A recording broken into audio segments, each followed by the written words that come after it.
Have you ever wondered where algebra comes from? Who was the genius that gave us the tools to solve complex problems, build skyscrapers, and even send rockets into space? The answer lies not in ancient Greece or Rome, but in the heart of the Islamic Golden Age. Meet Al-Khwarizmi, the man whose name gave us the word algorithm and whose book laid the very foundation of algebra. Imagine Baghdad in the 9th century, not just a city, but the vibrant intellectual center of the world. At its core was the House of Wisdom, a legendary library and academy where the greatest minds gathered. Scholars from every corner of the known world came here, translating, preserving, and expanding upon the knowledge of civilizations past. It was in this thriving hub of learning that our story's hero, Muhammad ibn Musa al-Khwarizmi, would make his mark on history forever. This wasn't just a library, it was an engine of discovery, and Al-Khwarizmi was one of its most powerful drivers. Born around 780 CE in the region of Khwarizm, in modern-day Uzbekistan,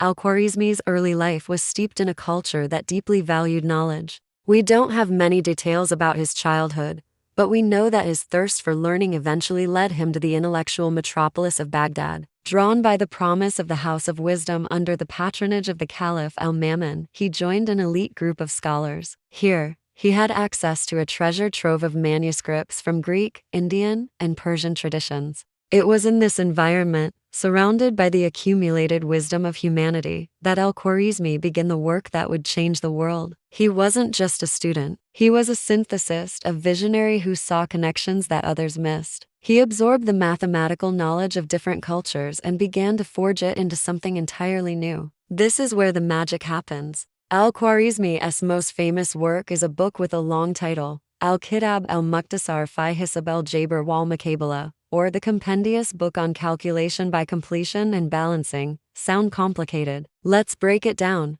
Algebra refers to the process of moving a negative term from one side of an equation to the other, making it positive. This is the origin of our word algebra. Al-Muqabala means balancing, referring to the cancellation of like terms on opposite sides of the equation. For the first time in history, Al-Khwarizmi presented a systematic way to solve linear and quadratic equations. He wasn't just solving specific problems, he was creating a universal method, a set of rules that could be applied to a whole class of problems. He introduced the concept of reducing an equation to one of 6 standard forms, which could then be solved using his methods of algebra and al-Muqabala. This was revolutionary. Before him, mathematics was often a collection of ad hoc tricks. Al-Khwarizmi turned it into a structured, logical discipline. But his genius didn't stop with algebra. Al-Khwarizmi was also instrumental in popularizing the Hindu-Arabic numeral system, the very numbers we use today, 0 through 9 across the Middle East and eventually Europe.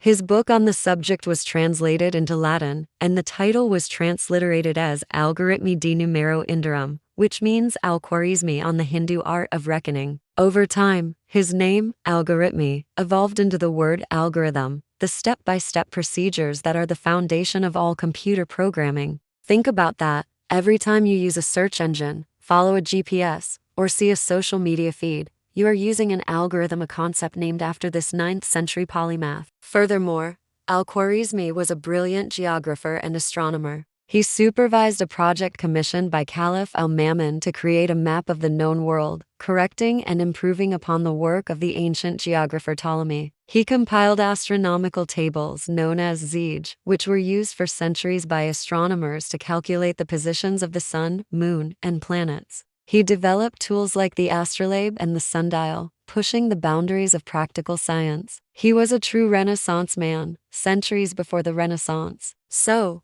what is Al-Khwarizmi's legacy today? It's everywhere. It's in the smartphone in your pocket, powered by complex algorithms. It's in the bridges you cross and the buildings you work in, designed using the principles of algebra. It is in the financial models that run our global economy and the scientific research that expands our understanding of the universe. Every field that relies on systematic problem solving, from engineering and computer science to medicine and finance, owes an immense debt to the foundations laid by Al-Khwarizmi. He provided the language and the logic for the modern scientific world. His work proves that a single brilliant idea, a new way of thinking, can echo through the centuries and shape the future in ways its creator could never have imagined. From the house of wisdom in 9th century Baghdad to the digital world of the 21st century, Al-Khwarizmi's influence is undeniable. He was more than a mathematician. He was an architect of modern thought. Thank you so much for joining us on this journey into the past. If you found this story as fascinating as we did,